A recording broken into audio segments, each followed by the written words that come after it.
चलो ठीक है, सब लोग बात करते हैं। देखिए हम लोग क्वासी कॉन्ट्रैक्ट पे चल रहे थे, आज होप सो खत्म हो जाना चाहिए। धारा 70 तक पढ़ चुके हैं।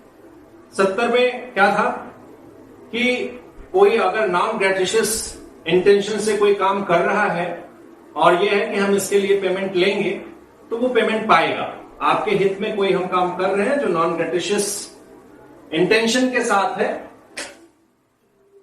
तो वो हमें बाद में हम आपसे पेमेंट पा सकेंगे।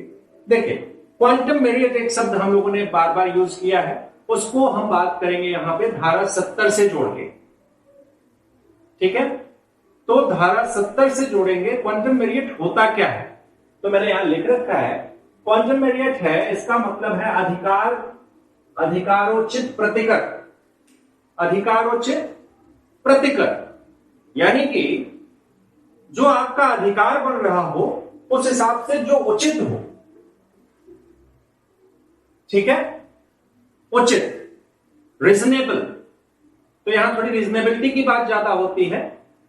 तो अधिकारोचित प्रतिफल जो ऐसा कुछ होगा कि जो आपने अगर काम कर दिया किसी के लिए, बाद में बोलता है नहीं नहीं ये काम नहीं करना था किसी कॉन्ट्रैक्ट के तहत, और फिर वो बोलेगा नहीं नहीं बस इतने पे रोक दो, अब हम कुछ नहीं इसमें परफॉर्म करने वाले, तो क्या होगा?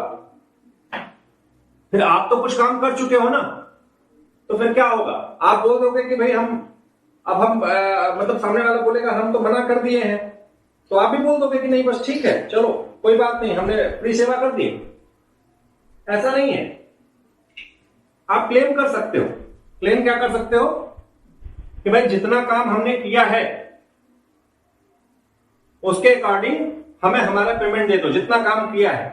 वो होता है अधिकारोचित। क्वांटम मेरिट शब्द आप जैसा देख रहे हैं कि कुछ लैटिन टाइप है। तो इसका आशय यही होता है।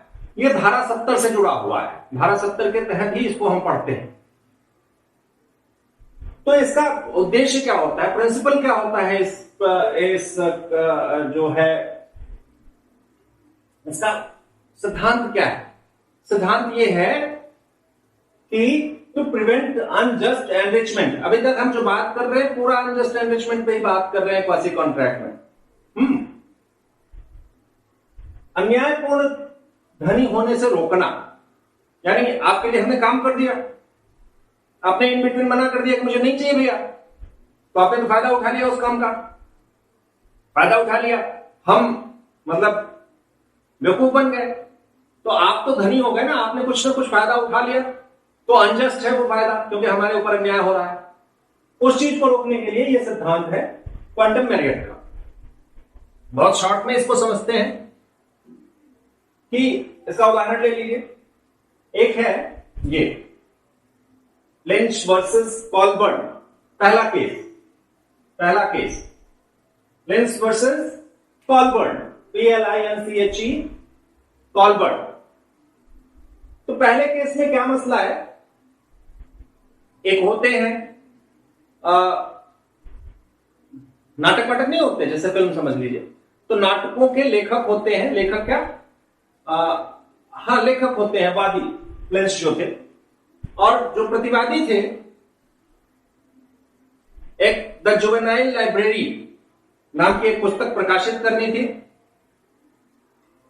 उस पुस्तक में एक आर्टिकल लिखा जाने वाला था, किसके द्वारा?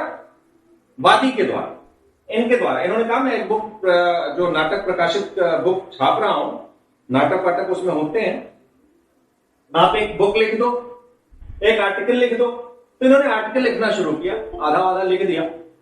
उसके बाद क्या होता है, इन्होंने कुछ लिखा था, कुछ दिया, बीच में उन्होंने कहा नहीं बस मैं पब्लिश नहीं कर रहा हूं, बुक मत लिखो। वो पागल था बेचारा कि मेहनत किया होगा, 4-6 दिन एक आर्टिकल लिखा होगा बढ़िया सा, उस पर आपको दिया होगा, देने की इच्छा में आपने बीच में मना कर दिया, केस कर दिया कि मेरे इतने दिन खराब हुए, मुझे पैसा चाहिए, मेरे मेहनत का पैसा चाहिए, ज्यादा नहीं, सिर्फ मेरे मेहनत का पैसा मुझे दे दिया जाए और मुझे कुछ नहीं चाहिए। ठीक? तो कोर्ट ने कहा ठीक है, बिल्कुल सही है, तुमने जितनी मेहनत की है उतना पैसा तुम्हें मिलना चाहिए, और कोर्ट ने उसको अलाउ किया। तो ये पहला केस आप समझ गए। अनजस्ट एनरिचमेंट को रोकने के लिए कंटेम्प्ट मेरिट का सिद्धांत आता है। अधिकारोचित प्रतिफल, जो उसका अधिकार हो, उचित हो, वो प्रतिफल उसे दे दो, प्रतिकर दे दो, प्रतिकर कंपनसेशन। दूसरा ये travel Ellis versus Cannons limited, दूसरा केस। इसमें क्या था, ये जो थे एक कंपनी के एमडी बनाए गए, इनको एक एमडी का भाई अच्छा खासा सैलरी होती है, रेम्यूनरेशन होता है, उसके बेस पे इनको कहा गया कि आप एमडी बनो, आपको पैसे का जो सैलरी वैलरी होगी मिलेगा। लेकिन कुछ होता है, एमडी को कुछ शेयर्स होल्ड करने होते हैं, ठीक है, तो वो जो शेयर्स थे नहीं ले पाया। नहीं ले पाया तो क्या होगा, एलिजिबिलिटी इसकी खत्म हो गई।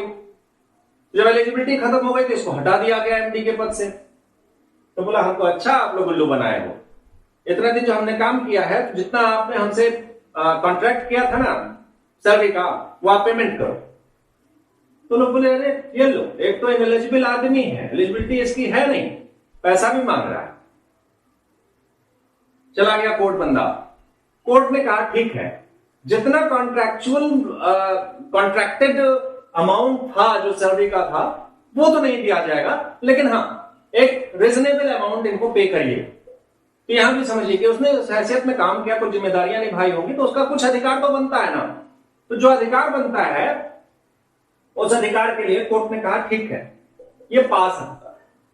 यहां तक क्लियर हुआ। क्वांटम मेरिट शॉर्ट में बता रहे हैं आपको, कॉन्सेप्ट क्लियर है, 70 से लेके 68 से लेके सारी चीजें। अब देखिए किन किन दशाओं में आप कह सकते हैं कि ये लागू होता है। किसी को याद हो, मुझे तो नहीं याद है, किसी को याद हो तो बताओ, मैंने ये कहां बताया था कि सेल्स ऑफ गुड्स एक्ट की धारा 10 में युक्त कीमत होगी वो ली जा सकती है। वहां यह था कि अगर प्राइस, किसी कॉन्ट्रैक्ट में प्राइस फिक्स नहीं हुई है केवल, तो इसलिए मात्र वो शून्य नहीं हो जाएगा। बाकी चीजें तय हैं, लेकिन कोई रेट का फिक्सेशन नहीं हुआ है। किस सेक्शन में था आप मुझे याद करके बताइए, तब मैं जानूं कि आपका दिमाग कुछ ठीक ठाक है। मुझे इतना तो याद है कि मैंने बताया कि अगर दो पार्टियों में केवल रेट नहीं क्लियर हुआ है, बाकी चीजें म्यूचुअली कंफर्म्ड है, तो क्या होगा। वहां पे था कि वो शून्य नहीं होगा, उसमें धारा 10 sales of goods act apply करेगी और जो रीजनेबल कीमत होगी, वो रीजनेबल कीमत मार्केट रेट से ली जाएगी, वो रीजनेबल कीमत उसको दी जाएगी। ठीक है, ये नहीं कह सकता रेट नहीं तय हुआ था, शून्य हो गया, मैं लेके बेच के खा गया। तो ये बात यहां पे अब देखिए, मैं बता रहा हूं कि कहां कहां ये लागू होता है क्वांटम मेरिट का सिद्धांत। तो जब कीमत, किसी चीज की कीमत नहीं निर्धारित है, ठीक है, ले लिया, यूज हो रहा है, बाद में पैसे की बात आती है, तो जो रीजनेबल रेट होगा, युक्त शब्द यहां है, रीजनेबिलिटी के आधार पे वो पेमेंट किया जाएगा। ऐसा नहीं निर्धारित है तो खत्म हो गया। जब पारिश्रमिक दर, रेट ऑफ वेजेस का जो रेट है, वो अगर कहीं कंफर्म नहीं हुआ है संविदा में, कॉन्ट्रैक्ट में, और आपने किसी से काम करा दिया है, कुछ आपके हित में उसने अपने लेबर सर्व किए हैं, तो वहां क्या होगा, वहां पे ठीक है रीजनेबिलिटी चलेगी, क्वांटम मेरिट का सिद्धांत चलेगा, तो उसने आपको फायदा पहुंचाया है, तो he should be paid reasonably. तीसरा, सेल्स ऑफ गुड्स एक्ट की धारा 10 जो मैंने पहले बताया था कि अगर रेट निर्धारित नहीं है तो केवल इस आधार पे वो शून्य नहीं होगा। अगर मान लीजिए कोई काम कर रहा है, दो पार्टीज हैं, एक पार्टी काम कर रहा है कि नहीं, हम जो काम कर रहे हैं वो लॉफुल है, युक्त विधिमान्य संविदा की अवधारणा में सेवा देता है, वो ये मान के चल रहा है कि जो हम सर्विस दे रहे हैं वो लॉफुल है, और वो लॉफुल उसका ऐसा प्रिजम्पशन है, और उसके अकॉर्डिंग वो सर्व कर रहा है, आपको सर्विस दे रहा है। बाद में पता चलता है कि वो बिना विधिक अधिकार के था, अविधिमान्य नहीं था, लेकिन उसको वो लीगल राइट नहीं था करने का वो काम। इसका एक केस है, आप ढूंढिएगा बुक में। एक वकील होती है, लेडी होती है, उसको डिस्ट्रिक्ट मजिस्ट्रेट अपॉइंट कर देता है एज पब्लिक प्रोसिक्यूटर, सर्विसेज देती है, और बाद में पता चलता है कि वो मजिस्ट्रेट जो थे, वो जो उनको ऑथराइज किए थे एज, वो लॉफुल नहीं था, वो ठीक नहीं था, वो मतलब कहीं ना कहीं से टेक्निकल या कुछ प्रॉब्लम थी, इस वजह से वो ठीक नहीं था, तो क्या हुआ, उसने काम तो किया था ना, काम किया था तो उसको पैसा दिया जाएगा। तो विनिर्माण्य संविदा की अवधारणा में सेवा देता है, वो समझता है कि जो हम हैं वो लॉफुल हमारा स्टेटस है, और उसमें हम बाद में पता चलता है कि जो ऐसी सर्विस है वो लॉफुल नहीं थी, कहीं से लीगल राइट उसको नहीं सपोर्ट कर रहा था। तो ऐसी 4 दशाओं में आप कह सकते हैं क्वांटम मेरियट का सिद्धांत लागू होता है। तो क्वांटम मेरियट अधिकारोचित प्रतिकर का मामला यहां पे खत्म होता है। किसी को कोई प्रॉब्लम